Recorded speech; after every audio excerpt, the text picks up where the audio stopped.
Davis steps under center. Gibson and McClendon behind him. Davis with motion by Richard.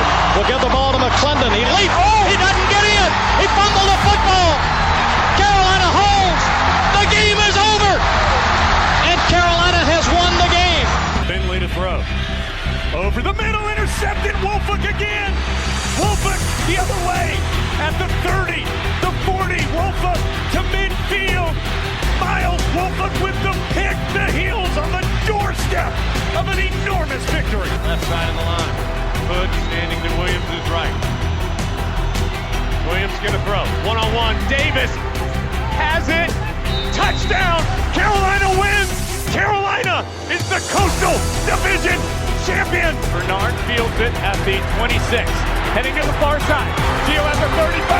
Gio, he's at the 50. No, he's not. Yes, he is. Gio is going to take it for a touchdown. Are you kidding me? Connor Barth for the possible win. Snap, spot, kick away, high enough, long enough. It's good! It's good! Carolina has won the game on a 42-yard field goal by freshman Connor Barth. Good gosh, dirty. This is the Heel Tough Blog Podcast. Hey guys, and welcome to another edition of the Heel Tough Blog Podcast. We are back to recap the game against Virginia, and then we got some, we're going to look at the rest of the schedule, and then we got an extremely important conversation to get into. But we have to start by, first of all, I wanted to say that one of our guys that listens to our podcast and sits in our section in 220, Stevie D's, our boy, he was very complimentary of the last podcast, in which we were both sick.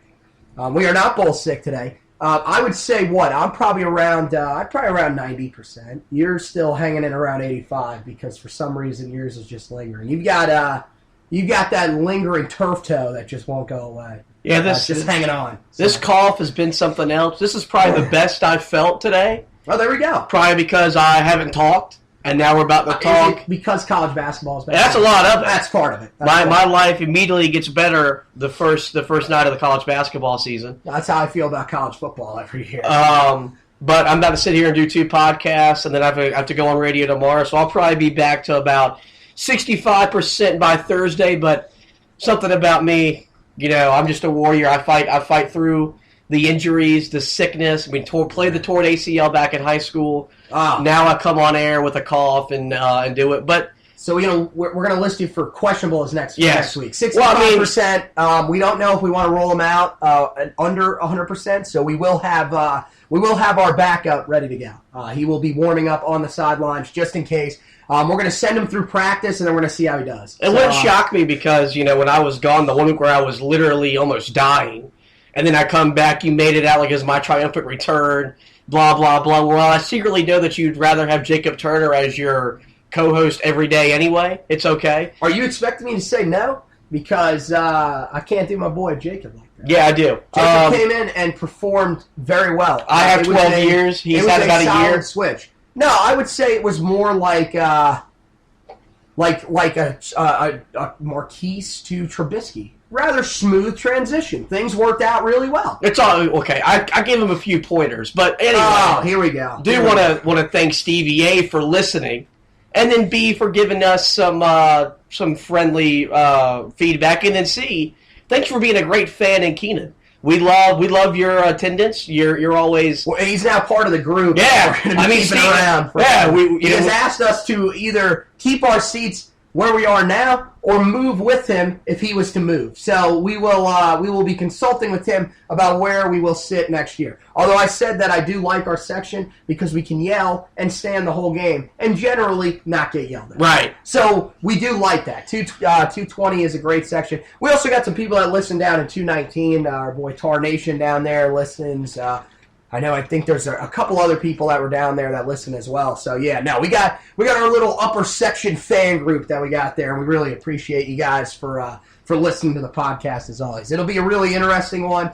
We'll start with the game the other night because I don't want to get into the passionate topic just yet. I think that's and we got a backstory too about you fighting. So we're not fighting, but getting into a disagreement with some of the fans. So that's going to be extremely interesting. But let's start with the game the other night against Virginia. This was a very, to me, I don't know if it was because I was in the car for 9 hours that day, but it just felt like a weird overall game because, we were not expecting this at all. We were not expecting a lot of points. We were not expecting a lot of yards. We thought, okay, a defensive team in Virginia, a team in Carolina that when they played their best has played well defensively, and on a cold night, okay, they'll probably, it'll be low scoring, just take care of the football, run it well, you'll be fine. That was not at all what we saw on Saturday night. Yeah, no, we got a shootout that nobody, and when I say nobody, had coming. Us two on this podcast didn't foresee it coming. Right. Jones Angel, the voice of the Tar Heels, did not foresee it coming. The people that work on College Game Day, you ask any college football expert, they did not see 38-31 Saturday night. It felt like a 24-17 kind of game going in because that's how Virginia A likes to play. And it felt like Carolina's going to have to win that kind of game if they want to win the Coastal, beat Virginia at their own game. Yep. And we got a shootout, which Carolina, oddly enough, is not built to win right now. And that's looking at the numbers. You lost to Appalachian State 34-31. You lost to Virginia Tech 43-41. Yep. And you lost to Virginia now 38-31. So they're not, as much as we want to play offense like Oklahoma, and this offense at times has shown the ability to score. It's up there as well. Yeah. Offense too. Yeah. They've shown the ability to move the ball and score the ball.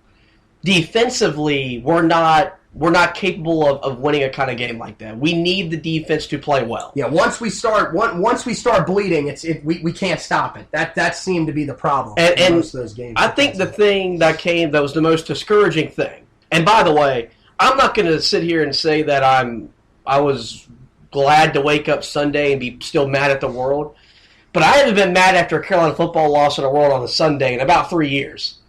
So that kind of felt good. That okay. That kind of tells you that there's something to be excited about this program. You were expected to win the game because that was the thing the last 2 years was okay, well, we don't expect to. It was just one of those games that Carolina dominated in some areas and should have won. Mm-hmm. And you were playing for a lot. A lot was on the line Saturday night, yep. And then you had it at home.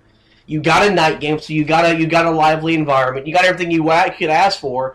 And you still couldn't deliver, so it felt kind of cool to wake up on Sunday. And I was still mad. I woke up and I enjoyed my NFL Sunday. Very strange, yeah. It's strange. It's very weird, but you get what I'm getting at. But no, you're right. You're right. The thing that I got most discouraged by on Saturday, and even baffled, was how badly outcoached Jay Bateman got, and the lack of adjustments that he, A, made, and then, B, how unsuccessful he was at the adjustments that he's made, because this defense didn't have a pulse from the second quarter on. Virginia and Bryce Perkins in general was able to do whatever they wanted.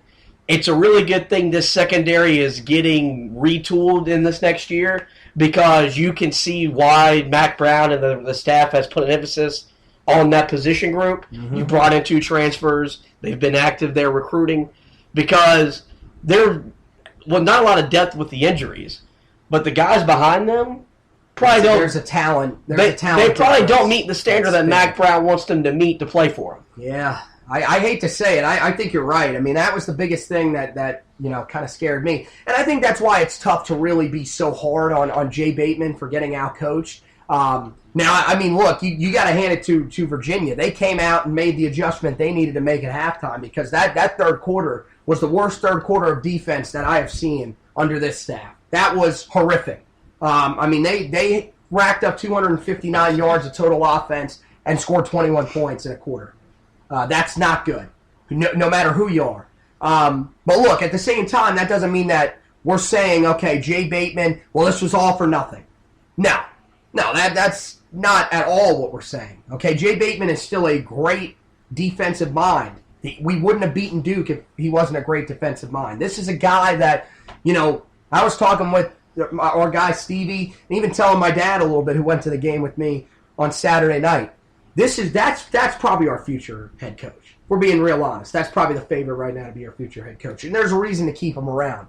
But I mean, right now, he's working with a unit that's just beat to all hell right now. I mean, this unit is just beat up. I mean, I know. Look, they got Trey Morrison back. They got Miles Wolfel. Trey Morrison at this point, and this was brought up the other day by Zach Hubbard, and this was something that I was thinking as well. Zach Hubbard, who does some recruiting stuff here for us at the Heel Tough Blog, he said right out, is it time to just admit that Trey Morrison was better in the nickel than he is on the outside? Yeah, no, right. I think he's spot on with that. I think we felt like that last year was, when he was in the nickel. He was phenomenal the whole year in the nickel, and I felt like that early in the year, really outside of the Miami game, because he played really well against Miami. But after that, really, that game against Wake Forest was the one that kind of woke us up and said, okay, this is a guy that if we put him back in the nickel, I think he'll be fine. And next year we'll have the ability to do that because Patrice Rene is back, and then you get to pick from whoever you want to put out there at that other corner spot. To me, I think it's Storm Duck. He didn't have a great night the other night against Virginia, but to me he still looks like the most complete corner out of the rest of the guys that are there, mainly because we just don't know a whole lot about Bryce Watts or Kyler McMichael. We got to find out when they step on the field as transfers what they're all about. But yeah, no, I think there's some legitimate concerns with the secondary. And look, I thought Virginia did a good job of taking advantage of something that Miami did a good job of early in the year, which was getting the ball out quickly in space against the zone defense. They did a great job against that. But the other thing is the guys on the outside that were matched up man-to-man, I love that these guys are in great position. And that was something that Jay Bateman talked about earlier in the week, looking back on the Duke game. He said, look, DeAndre Hollins and Greg Ross, they were in the right spots. They just couldn't make plays on the ball. I mean, I get that, but after a while, you've got to be able to make plays on the football. You can be in space all you want. That's great. I like that they're where they're supposed to be at that time. But they have got to be able to make plays on this football and not let a guy in Terrell Jana, who, I'm going to be really honest, hadn't done anything the whole season, really, for Virginia, go off and have just a ridiculous game against them. Yeah, he had season-high marks at halftime. He was killing it. I mean, they could not stop. Every time they went to him, they found a way. I mean, he found a way to get 12, 15 yards. It was just easy. And everything that was thrown his way, the guys, even if they were there, they just couldn't make plays on the football. And that's something that, you talked about it last week, and I agree. That's just something that Dre Bly's got to work on. And look, right now, I mean, here's the thing. I'm not really being overly critical with him because, dude, every time that you're trying to show a new guy something, how we're supposed to do things, he gets injured, and you got to show the next guy how to do it. So, I mean, I understand, he's having to adjust on the fly. First year as a position coach at the college level, that's difficult. That's as difficult as it comes. So, I mean, yeah, it's tough to be overly critical, but, I mean, at this point, that secondary seems to be the biggest thing that's going to hold these guys back. Yeah, well, for this year, because we all think going into next year they're going to be deeper. That'll be the strength of the whole team, possibly, I think the problem why we see the guys struggle making plays on the ball is they're so scared to get that flag thrown for pass interference. And I get that, because pass interference in college football and any level of football is a disaster. We all know that. But at some point, I don't give a damn if I get a flag. Right. If you're actively trying to make plays. Well, see, and that's where they've just got to just play. It disappeared against Virginia, whereas in the game against Duke, it kind of seemed like they were playing with that. The only thing we were asking was turn your head around. Yes. But in the game against Duke, they didn't. They were locked in. They would make contact. In this game, it seemed like, okay, they knew we got away with a lot of stuff in that Duke game for the first 3.5 quarters. They weren't calling a lot, which I thought was great. I thought the referees in that game did a good job of making sure that both sides were, receiving the same types of calls when it came to guys battling for the football. Both sides, they were letting it go, just play. But against Virginia, I think they knew, okay, they're going to call a little bit more. This is a different crew. And, maybe that's part of it. I also think, and look, this is, I know people are probably going to get pretty angry about this. Maybe these guys just aren't really talented enough to make those, to be these man cover corners. Not everybody is a man cover corner. It takes a special type of corner to be a guy that is that good in man covering. Yeah. And a lot of those guys, you got to remember, under Papuchis, it was very zone heavy. So a lot of those guys that are recruited on the roster from prior staffs, I mean, they're zone cover guys. They're not guys that have really been familiar with being man guys their whole career. Yeah, and look, we know the guys on the roster that aren't man corners. Greg Ross. Greg used to play safety at high school, so that he's in a completely different one. Yes. Hollins really struggled the other night. Another guy that really wasn't. He was a zone cover guy in high school. Wasn't a man cover guy. So it'll be interesting to see what the staff. The bye week comes at a good time, right? Because you get a chance to kind of evaluate these guys and be a little bit more, I guess, coachy. I don't even know if that's even a word.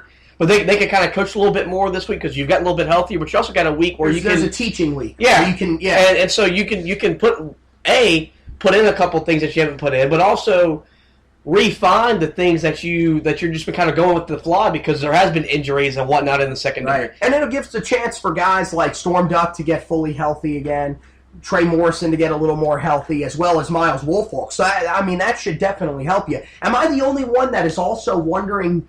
What happened to Don Chapman? He played very well in the game against Georgia Tech. I mean, it was hit and miss. There were some times where he got beat over the top, but that's kind of what you expect out of a true freshman that was, making his first start of his entire career. We haven't seen him in a couple of weeks now.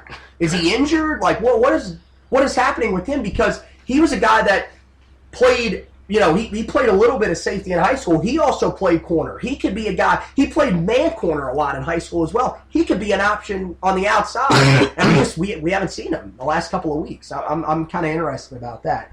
One of the big reasons that the secondary struggled, though, is because the defensive line is just not getting the job done.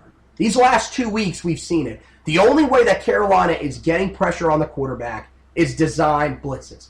That's it. There is no initial pressure from your defensive line at this point. It's completely gone. And, at this point, I just don't understand it because there's so much talent down there.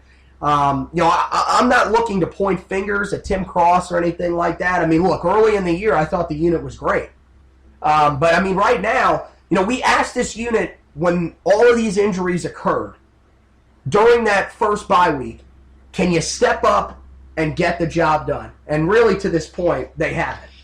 Yeah, I wrote about it in my Trench Report article this week. Go check that out on HeelToughBlog.com. The announcers hardly ever called Aaron Crawford and Jason Strobridger's name Saturday night.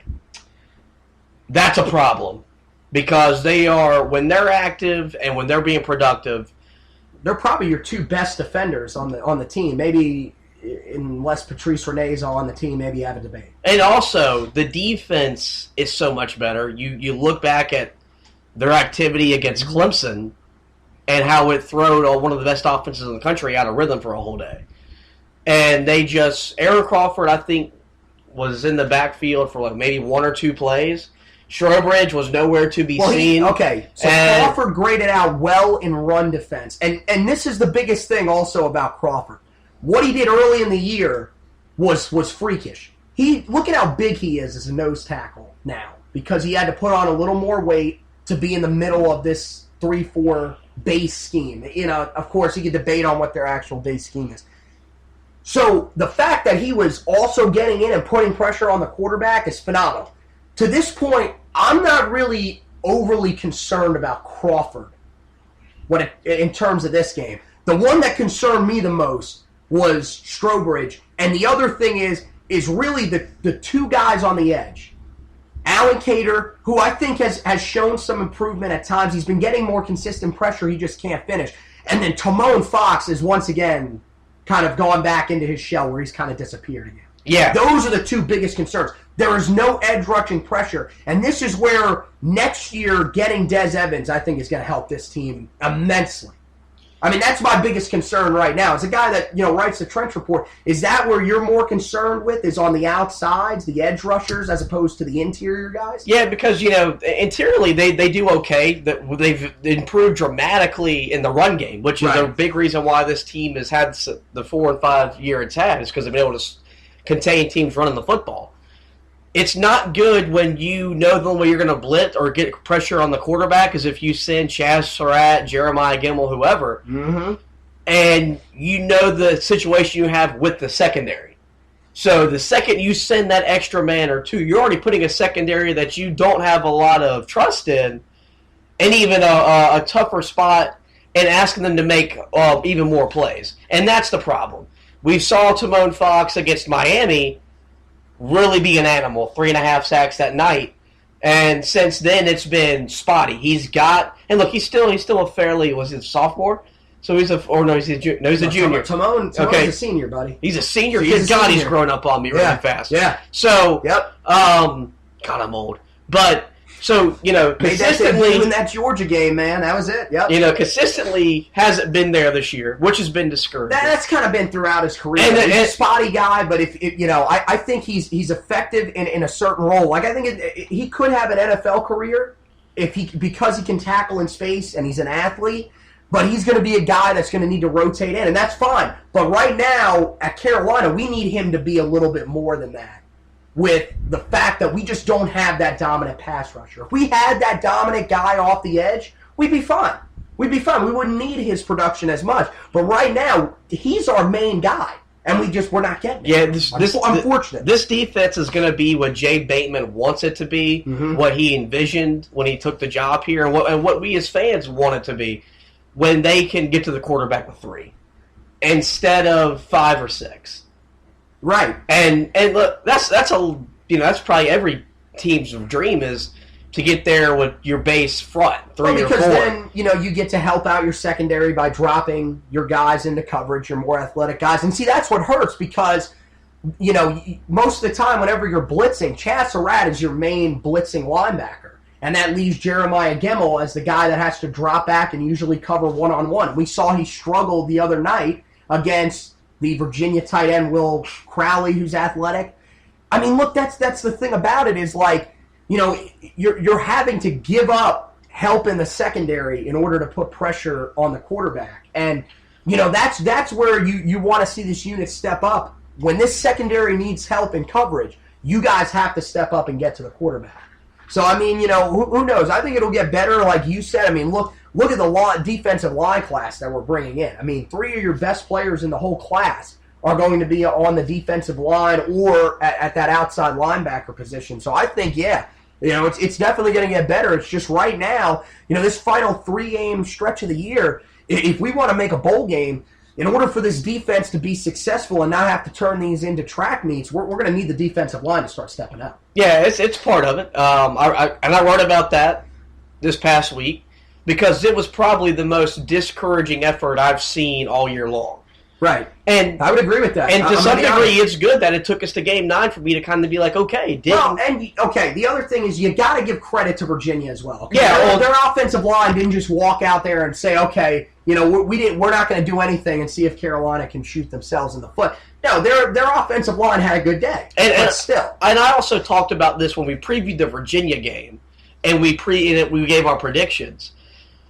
And I took the veteran experience. Well, I picked Virginia to win the game because I think the game meant more to them right now. Oh yeah, we were definitely debating whether or not to just bring in Jacob Turner after that. There was a riot, but because Virginia entered the year with a lot of expectation. Right. They come in with a gimpy 5-3 record, haven't really lived up to the expectation they were supposed to have.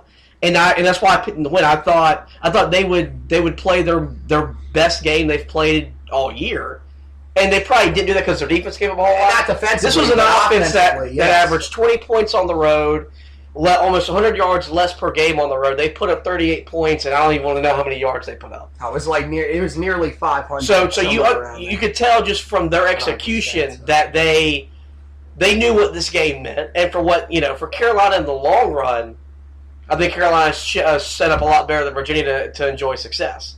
I agree with that. It was just in the shortcoming. Like Carolina's overachieving in a lot of people's eyes, and so I just thought Virginia was going to be. I'm not going to say more prepared is going to make our coach staff sound bad. I just thought there'd be more focused and make be more a little plays. more motivation. Yeah, and that certainly happened. Bryce Perkins, thank God you're a senior because you've killed us your 2 years that you've been in. Is he not was his performance not like reminiscent of Daniel Jones's last year at Duke, like where we felt like okay, the rest of the game we pretty much outplayed them, except for containing him because he just went nuts. I mean. There was no stopping him. And I mean, look, the 65-yard touchdown run, that was the one where I was like, oh gosh. To me, that was the first sign that this defense was falling apart. But to me, that reminded me of that run that Jones had last year against us, where we were just like, how is he doing this to us? Like, how are we not stopping this? But, the good news is we don't have to see him anymore. He will graduate. And I'm with you. I think in the long run, because Virginia, I mean, they're not a great recruiting team. So yeah, I mean, it stings. I still think Carolina's going to start to sort of turn that series back in their direction. I think over the next couple of years. But the biggest thing is I mean, look, the defense struggled. The offense didn't. The offense was great. Sam Howell recovered with probably. I mean, I don't know. Like it's tough to debate what his best game of the season was. I would probably say this wasn't just because he was 15 of 29, so his completion percentage was still pretty low. But he threw for 353 yards and 4 touchdowns. This is the third time in the last 4 games that he's thrown for 300-plus yards and 4-plus passing touchdowns in a game. This is just amazing, and you gotta hand it to this kid. After the way he played against Duke, and facing another defense that is one of the better ones in the country, he literally could have just laid down and said, okay, this is the turning point of my freshman season. People are starting to figure me out. It's going to be a tough finish the rest of the way. He came back and responded with just a phenomenal performance on Saturday. Yeah, he was exceptional. And if you take away another handful of drops from the receiving corps, he completes more passes for 4 yards. Yeah. Completion percentage is a lot better. Was really impressed by how he responded, from the Duke game. I've used a lot of A, B's, and C's today. Maybe we should go to 1, 2, 3. Yeah, what is this, kindergarten? Maybe it is. Goodness. But he responded from the struggles he had against Duke. But he also didn't start great Saturday night, and you saw some more trust from Phil Longa for him to throw the ball deep and exploit one-on-one matchups, which Sam Howell thrives in, because his arm talent is good enough to make good throws. For our guys, he's better throwing the deep ball than he is throwing intermediate passes. It's shocking. And for some people, for some quarterbacks, that's how it works. He can throw the ball deep as good as anybody in the country. And you saw that Saturday night. Let's not make that comparison. And so it was. He's a lot of fun to watch.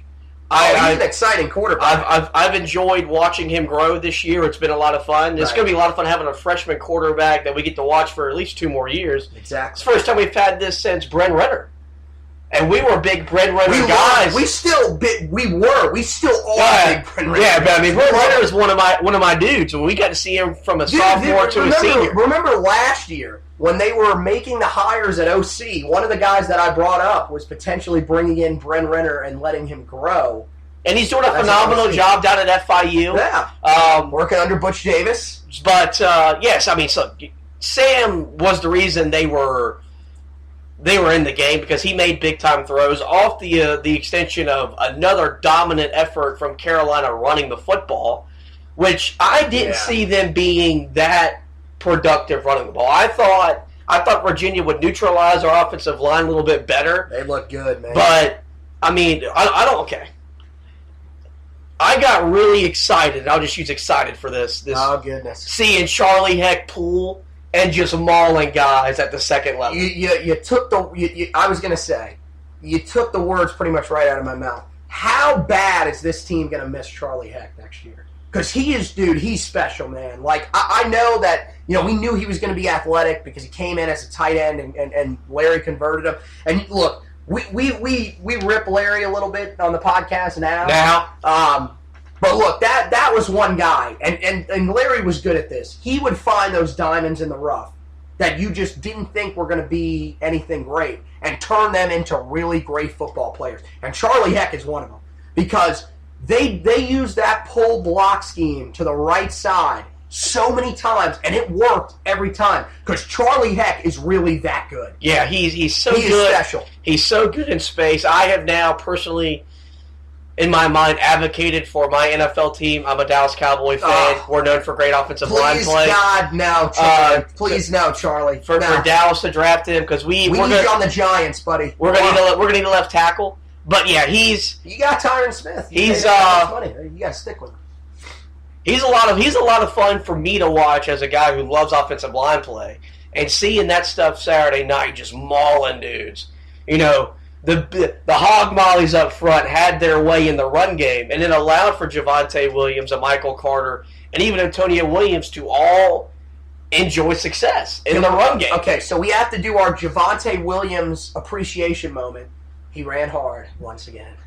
Well, I mean, like he never doesn't run hard. Yeah, we like to bring that up on every podcast because he is an absolute monster and just does not go down unless he went down twice with injuries the other night. Both times when he came back onto the field, still running through guys. Yeah. I mean, that's just part of it. He's the type of running back that, he embraces the contact so it doesn't surprise him.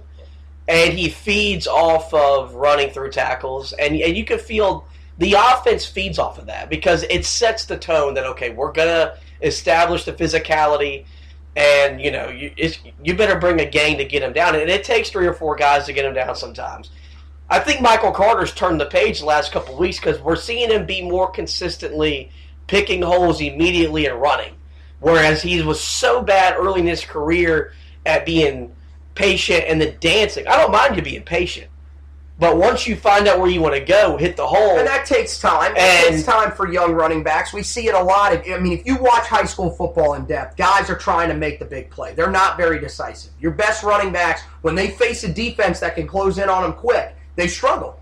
And I think we're starting to see that with Mike now as a junior, is he's deciding, okay, when I see the hole, I've got to take it. Because, we've seen how effective he can be. Now, the only thing that I'm waiting on, we haven't seen it this year. When is that one long run for a touchdown going to come? Because they have had so many big-time runs, they can't get into the end zone on them. And they've been so close. But I love now how those two have developed. It's a beautiful change of pace with what they've got going on. You got Javonte, and Javonte can still move. But Javonte is literally a guy that picks his hole and goes immediately. Mike will take a little bit of time, eventually find that hole, and then runs hard. He's got a little bit better speed. I think that 1-2 punch that they got right now should excite Carolina fans, and I'm telling you, it's only going to get better because they're both coming back next year. Yeah, they're both going to be back next year, and it's going to be a staple of the offense. Mac Brown wanted it to be this year. I didn't know if they would be this good running the football. I really did. Well, I think we let the fact that Javonte Williams was a 3-star, lower 3-star coming out of high school sort of skew our judgment a little bit. We were saying, okay, he showed us some things. Can he carry this over for a whole season? And yes, let's be real. Out of the 2 backs, I think Javonte has the better overall talent. Oh yeah, this is one where you don't need to, if you put a lot of stock into rankings as a recruit, then you need to reevaluate that decision. As a Tar Heel fan, one of our best players in the NFL, actually maybe our best player at the NFL level right now, was a walk-on. Yeah, so he's a good example of what hard work will get to you. Right. And he got an opportunity to take advantage of it, and this is going to be a 1-2 punch next year. That's going to be one of the best in the conference, one of the best in college football, and it's going to be really determining factor of what next year's team does. But, I mean, this year, the reason why Sam Howell is having a lot of success throwing the football is because they can run the ball. That's the reason that they've been so successful throwing the deep ball the last 2 games. That run game has kept those guys, those safeties in the box so much because Carolina has become such a threat running the football that it's opening up those one-on-one routes on the outside. And that's where Diami and Bo are thriving. So this is why we were asking Phil Longo to run the football so much. Because it will open up your passing game, which is ultimately what you want to thrive off of because you're also the quarterback's coach. But you've got to realize that running the football opens that up. I don't think that he realized that a lot early in the year. Now that he does realize it, the passing game is looking, about as lethal as it has since probably 2015. 2016, yeah, you had your moments, but that was really just Trubisky, methodically moving the team down the field. He wasn't a guy that thrived off of deep balls, especially after Mac Hollins got injured. Yeah, and if you remember what made Marquise Williams so effective was Elijah Hood, T.J. Logan running the football, himself running the football, and then you're hitting play-action pass, and you had a core receivers that loved one-on-one plays on opportunities, and Marquise, kind of like Sam, was better getting the ball deep than he was getting it to the 10 to 15-yard route. He was definitely better than the short end. And that's why that offense was historic. And so that's just something that Longo now is more comfortable running the football when they get behind. Because I felt like he's always felt like a offensive coordinator would go on the video game. Like, whenever I played video games, when I got down, I started throwing the thing. And the second, we would get down, it was like, well, now we got to start throwing. And you saw Saturday night, we're down 14, and we're still running the football. And it was effective. And he gave you a chance to win the game late.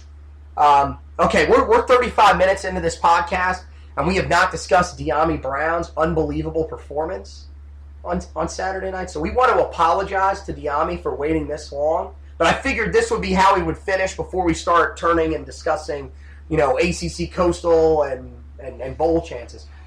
Dyami Brown, that was something special on Saturday night. 6 catches, 202 yards, 3 touchdowns. It's what we thought when we recruited him. Pretty much. He had this big play of ability, and Larry and his offensive coordinator, Chris Kapilovic, last year, somehow just weren't able to use it. Now, that's probably, okay, it's partly because the quarterback play was nowhere near as good as this year. But, man, Dyami, look, when we look back on it this year, both of us had him as a breakout player. We're going to have to brag about that. Because we knew this kid was special. And there's a reason he's doing what he's doing. The thing I enjoyed the most about his success Saturday night, a lot of it was him breaking tackles. It wasn't, he had the big one where he was open. But on some of his catches, he was breaking tackles and making plays after contact. That's sexy. I like that. I like him going up and getting the football as well on his 3rd touchdown, which is something that we just haven't really seen a whole lot from him. We saw it in the one catch against Georgia Tech where he went up and got the football. If you want to say that he went and did that against South Carolina, I guess that was just a ridiculous catch. But we saw him go up and take it away from a defender.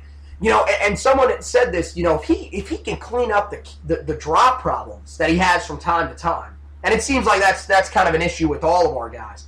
This kid can be real special. He has got the body style. He's aggressive enough when he goes up and catches the football. And as you mentioned, not only, that's what's great about it. We've seen a lot of guys like Switzer, like Daz Newsome, these smaller guys who can, when they get in space, they make defenders miss and they cause issues. This guy is tall, lengthy, and he still is a problem in the open field after he catches it. That's what makes him a scary sort of prospect when it comes to going to the NFL later on and for the next couple of years with Carolina. But, man, he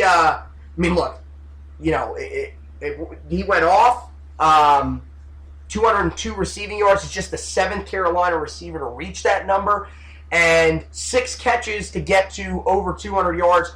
Only one other wide receiver has done that. Can you name that other wide receiver? We actually watched the game together.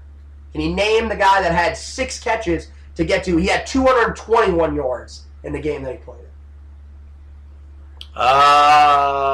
Ryan Switzer.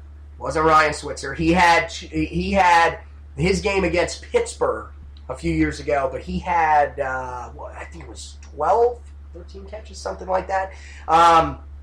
No, think earlier. Actually, first game we probably watched together fully in depth. Couldn't tell you. Jeremy Boyd in 2010. Good Lord. In the season opener against LSU.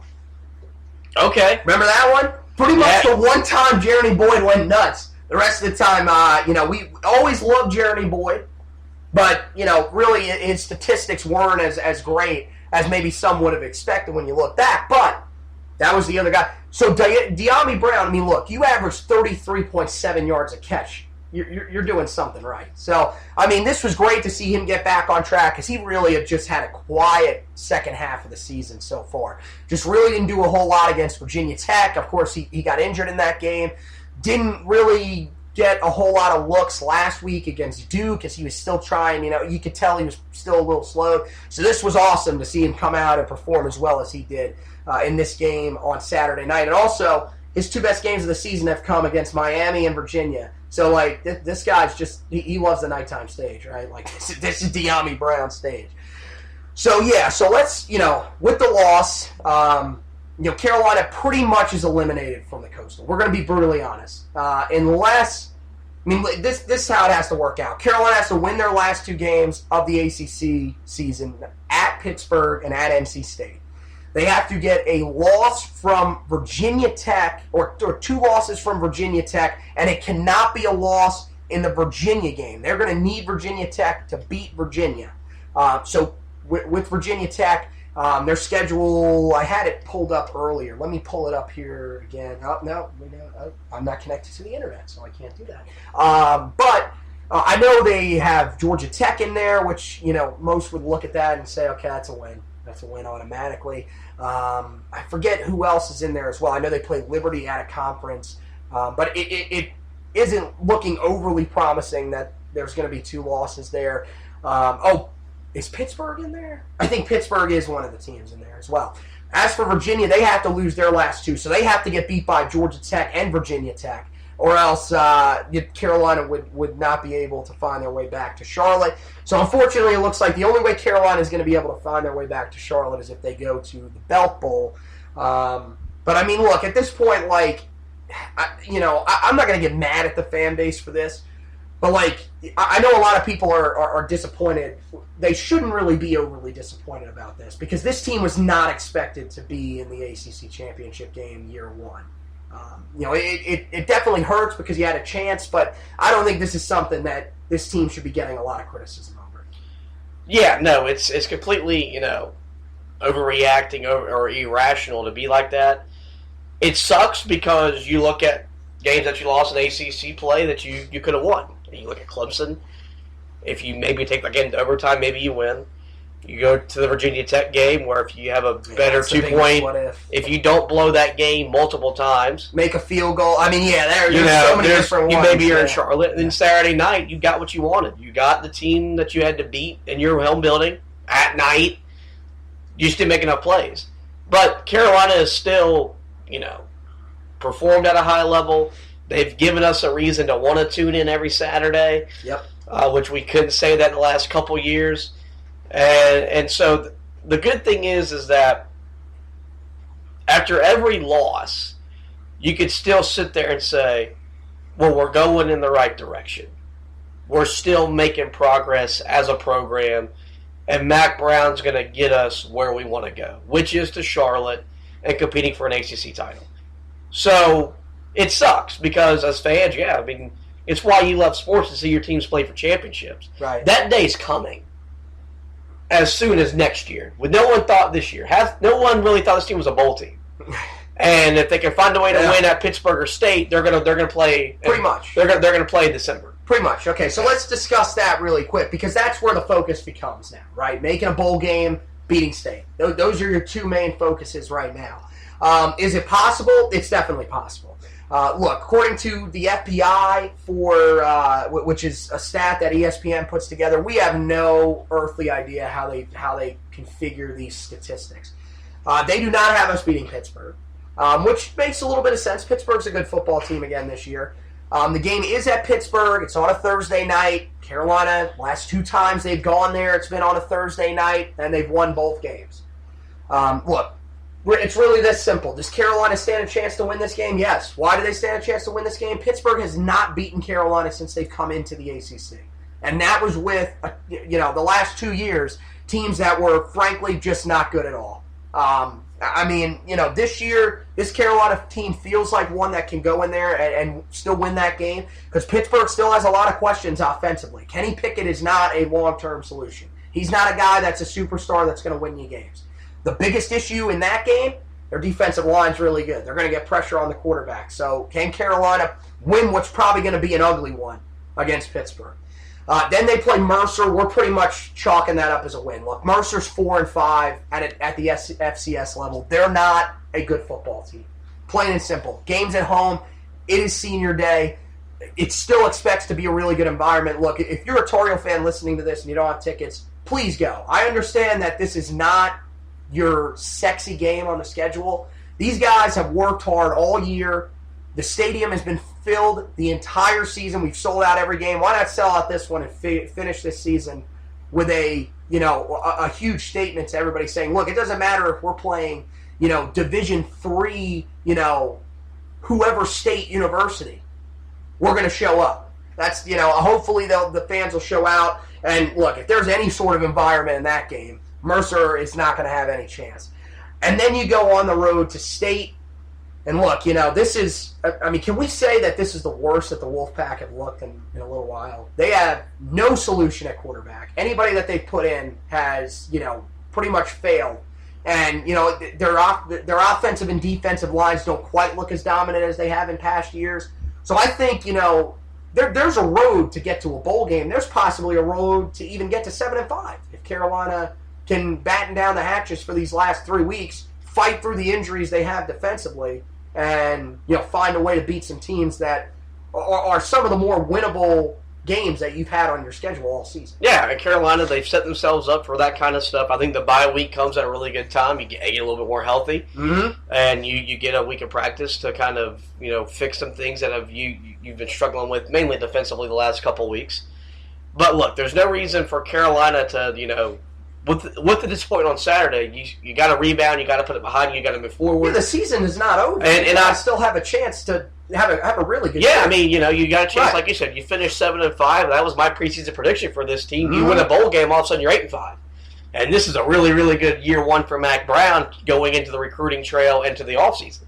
And so Carolina just needs to look at there's still a lot in front of them. You're probably not going to make the ACC title game. That's okay. But you can win 2 ACC games on the road. Gain a lot of confidence for a young quarterback that you can go on the road and win games in conference. You've got an in-state rival that you haven't beaten in a long time. Since 15. Yeah. And so that it feel really good to finally beat them. And also that prove to their fan base and their head coach, who made the remark about Mac Brown not having the energy to coach against them or anybody else in the offseason, proved to them that, okay, yeah, he's still got it. Yeah, and Mac Brown definitely has got it, and I'm pretty sure he'll make that clear the week of State. So, look, they just need to, put this behind them the best way they can. You get 2 weeks to do it, and look what you can still accomplish this year and go do it.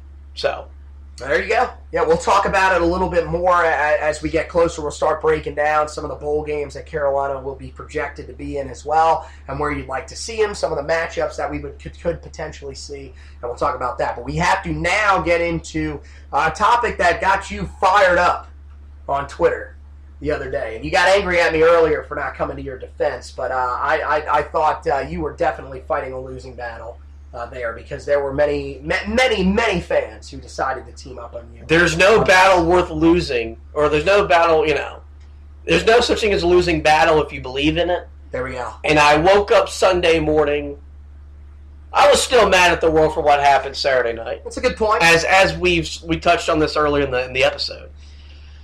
Logged onto the friendlytwitter.com as I normally do when I first wake up. There's your one problem right there. Friendly Twitter. That doesn't exist. Go on. Our parents woke up, read the newspaper. We wake up, I read Twitter.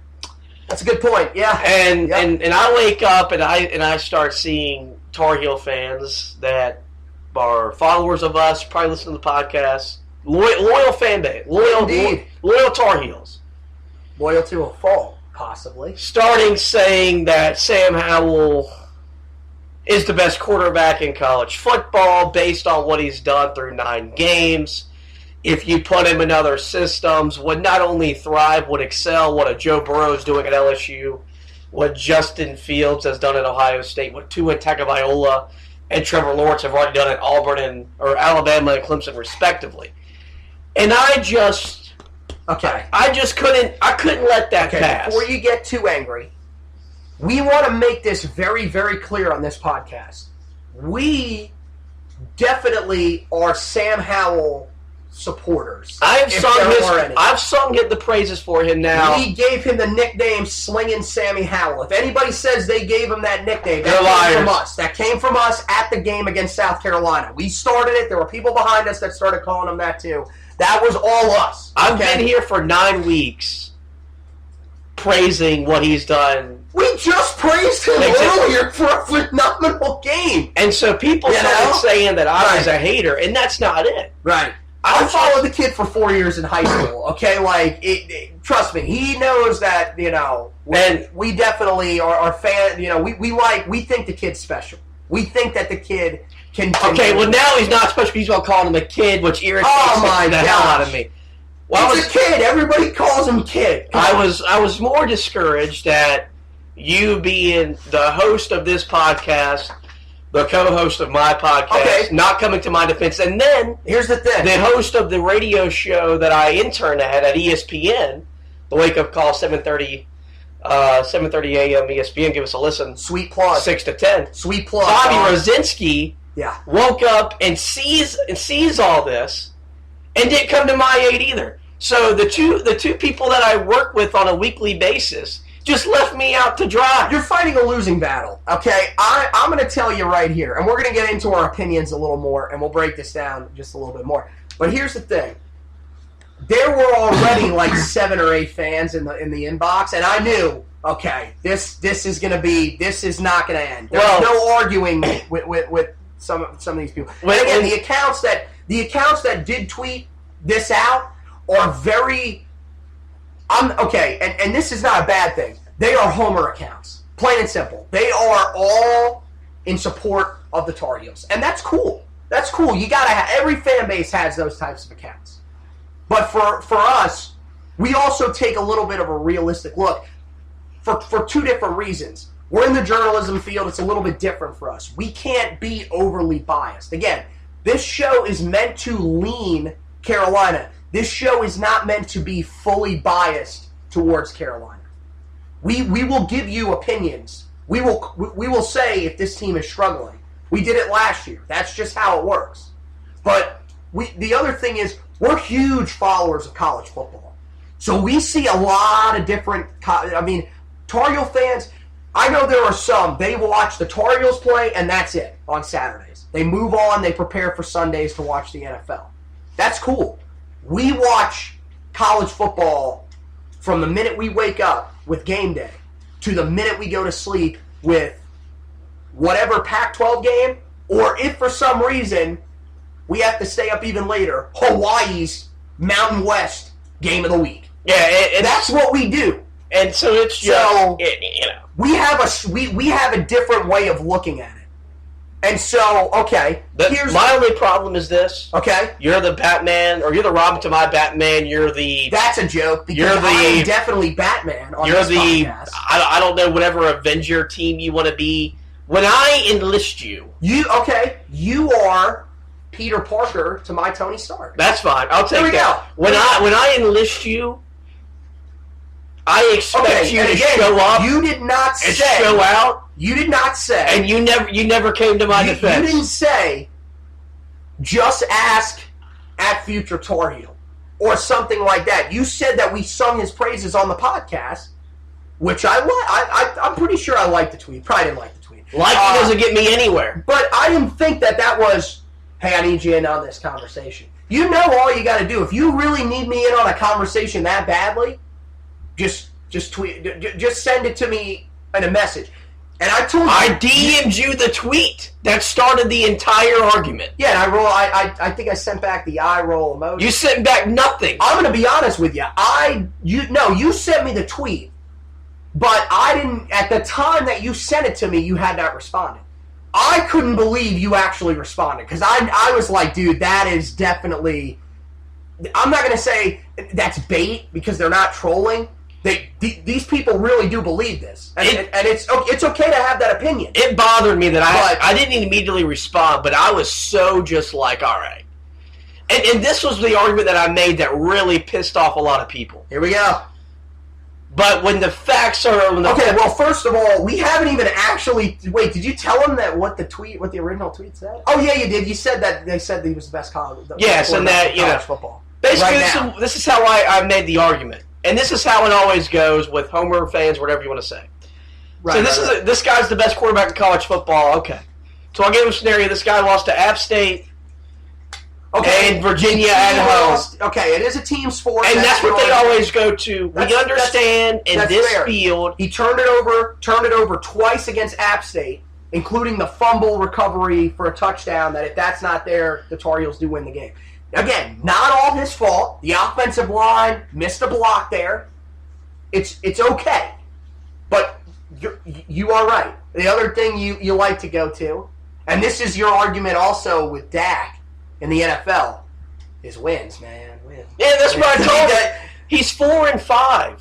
And I get that it's a team game. The ultimate team game. I get that. Again, the talent level around him, we're not saying that the talent level around him is as good as has. Anybody with a brain knows that. Come on. But we understand that in the field that we are in, the quarterback's going to get all the blame when they lose and all the praise when they win. It's not fair. It's how football works. And so when I throw that out there, it just became a list of excuses. Look, Sam Howell's really freaking good, and he's going to be really, really good next year. And then he's going to be even better the next year. Yeah, I mean, but he's not the best quarterback in college football. As a junior, do we think that it is possible that he could get some Heisman hype, and if things go right, he could be in the conversation? Yes. It has the talent. There's going to be a chance that he could be a Heisman sleeper going into next year because Carolina's going to be probably highly thought of in the preseason. I agree. So there's going to be some love, and you've heard some guys on game day. Kirk Herbstreit's been as big a fan of what Mac Brown's been doing in Chapel Hill all year long. Huge fan of Sam Howell, too. It has echoed the praise of him. Cover 2 podcasts, Braden Gall, Mitch Light, 2 guys that I like a lot. They've really been all over him, too. And so, and that's all I was just getting at was... And I had a fan tell me that Joe Burrow hasn't beaten anybody. Well, I didn't realize winning at Texas, beating Auburn, and beating Florida counted as not beating anybody. But that's where we are in 2019. Yeah, let's stop all that right now. So, that couldn't be more wrong. But okay. No, I mean look. There's an argument about where Sam is right now. He's the best freshman quarterback in college football. I would say so. I told you that the other night. You're a huge Bo Nix guy, but I think if you look at what Sam has done, and I get that he hasn't played in as big a games as Bo has, but he played, really well against Clemson. I thought. I mean, I know that the statistics weren't mind-blowing, but against that defense, facing them for the first time, it's tough. Bo Nix has struggled in the big games, plain and simple, outside of the game against Oregon, which is where he made his debut. And that's fine. I think Bo Nix is going to be a guy that he will go to the NFL. He's a talented player. But yeah, I'd agree with that. I think he's the best freshman. Is there an argument that Sam Howell might be the best quarterback in the ACC going into next year? If you want to make that argument, you can. I would still lean Trevor Lawrence. But is there an argument? Okay, best quarterback in college football? I'm sorry, that's not true. Tua Tagovailoa is better than him. Okay, that kid is about as special as it gets. He is that good. I hate to say it because I can't stand Alabama. He is about as good of a quarterback as I have ever seen at the college football level. The kid does not make mistakes. I'm done. I'm signing off with all the kid. Phenomenal. I mean, you look at him, came over from Ohio State. Now, I mean, if he's not the Heisman frontrunner, Tua is. He's playing in a game where basically whoever wins that game is probably going to win the Heisman Trophy, right? Out of those two, between him and Tua. You've also got, you mentioned Justin Fields up there.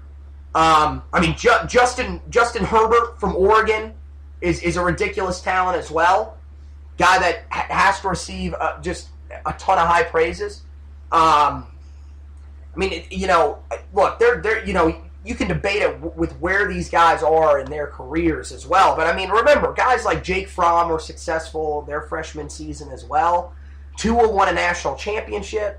Trevor Lawrence last year was amazing, and that's the thing. You said he might be in the Heisman conversation. I agree, but I also wonder, does Trevor Lawrence's sophomore struggles sort of give people a little hesitance about some of the guys that have been really good as true freshmen this year to say, okay, well, once they have a season worth of tape on them, we'll see how they adjust because teams will be able to prepare for them. But, I mean, I can't agree with that. I mean, just thinking of names right now, Jalen Hurts, Sam Ehlinger. I mean, again, Ehlinger, I think there's a better case that you can make with him and Howell going back and forth, on paper, who's better. But, I mean, there are so many guys in college football right now that are, I mean, and they were probably ahead of him even back then, but they play at elite programs too. They don't get the chance to play as freshmen. Sam had to come in and play as a freshman, and that's fine. I'm with you. I think for me, you're 2 days late. For me, I would probably say comfortably he is a top 20 quarterback in college football right now. Maybe even top 15. And I don't think I can go higher than that. And guess what? The fact that I even get to say that is amazing because last year, our starting quarterback was probably not even top 100, if we're going to be honest. Yeah. I mean, that's the problem. It just, look, Sam's really good, but let's not blow this out of proportion and get lost on the reality of the situation, which is that he's not the best quarterback in college football. He can develop into that, and he very well may. Just not this year. No, I mean, look, you could never make that argument with a freshman, in my mind. No matter what. Even last year with Trevor Lawrence, I don't think he was the best quarterback in college football. In my opinion, Tua was the best quarterback in college football. It's really, really hard to make that assumption as a freshman. And so, yeah, that's where we'll leave it. Again, we'll revisit this probably over the next couple of years where he's going to rank. And I mean, at this point, I mean, he's the clear number 2 in the ACC, right? It's him. There's a case if Lawrence continues to struggle again next year and Howell continues to succeed, you can make him. You could say best quarterback in the ACC. But right now, I have him top 20, top 15. That's probably where you have him as well, right? There we go. We'll leave it there. So that'll wrap up this edition of the Heel Tough Blog podcast. Of course, want to thank you guys for listening to this podcast. As always, remind you can go and subscribe to this podcast. Spreaker, iTunes, Google Podcast, Spotify, iHeartRadio. The TuneIn app has it. Anywhere you can get your podcast has it. Of course, you can go online to the website, HeelToughBlog.com. That's where you can find the podcast as well. Both podcasts. You got the Heel Tough Blog podcast tab at the top of the page, as well as the Roy's Boys podcast tab at the top of the page. Make sure you click on both of those. Give the latest editions of the podcast a listen. And also make sure you check out the homepage where we'll have all the news stories up there for you. Of course, with football, we've got, of course, the weekly articles that we do. We've got the stock report that just came out. The trench report is coming out as well for this past week. And then, of course, the recap. You can go back and look at the 5 things that we learned for the week.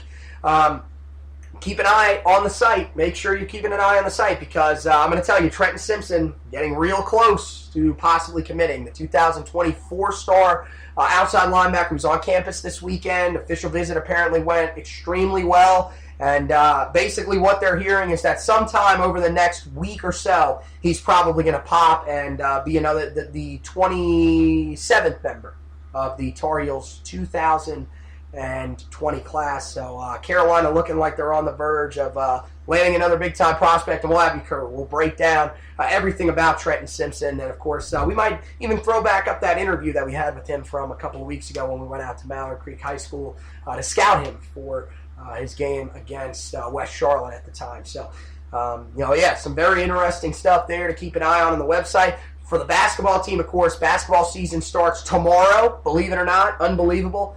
So make sure that you guys are keeping an eye on the site. We're going to have previews for the games as well as some recaps. And then, of course, there is an article up there about Brandon Robinson's injury. Make sure you go and check that out, see how long he'll be out for. And there will be another article that will be going up tonight that we will talk about on the basketball podcast. You'll have to go check that out. That's actually going to be what we're going to lead the podcast off talking about. So if you want to find out what that news story is, make sure you guys swing by HeelToughBlog.com and check it all out. So once again, I want to thank Josh for joining me tonight. I want to thank you guys for listening. And as always, go Tar Heels!